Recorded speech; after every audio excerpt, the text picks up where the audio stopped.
One, आज हम बात करेंगे रेलिंक्विशमेंट डेट यानी कि त्याग विलेख यानी कि रिलीज डेट।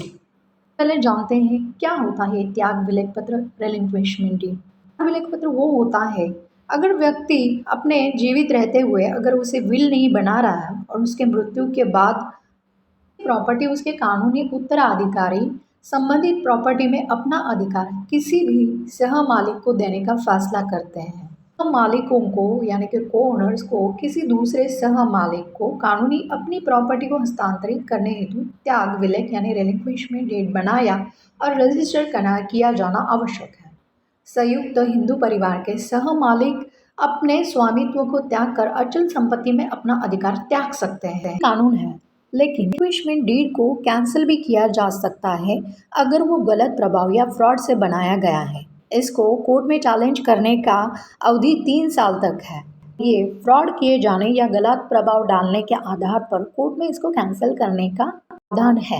बात करते हैं जबलपुर हाईकोर्ट के एक विशेष जजमेंट की, जिसमें याचिकाकर्ता राम कुमार राजपूत की तरफ से दायर की गई याचिका में कहा गया था कि हरदा जिले में उनके पिता गजराज सिंह के नाम पर जमीन थी।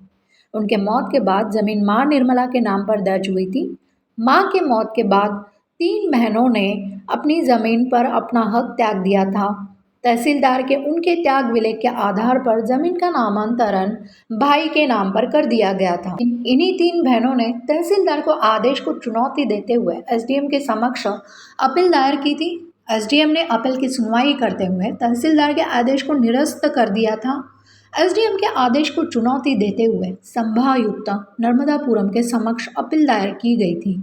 संभागायुक्त अपील ने खारिज को कर दिया था, जिसके कारण याचिका दायर की गई थी। उसमें याचिकाकर्ता की तरफ से तर्क दिया गया था कि बहनों ने जमीन पर अपना हक स्वेच्छा से छोड़ा दिया था। उनके त्याग विलेख के आधार पर तहसीलदार ने उनके नाम पर जमीन दर्ज करने के आदेश जारी किए थे।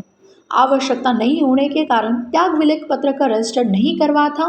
एक पीठ ने अपने आदेश में कहा गया कि त्याग विलेख पत्र रजिस्टर नहीं होने के कारण एसडीएम वो आयुक्त द्वारा आदेश पारित उचित नहीं है।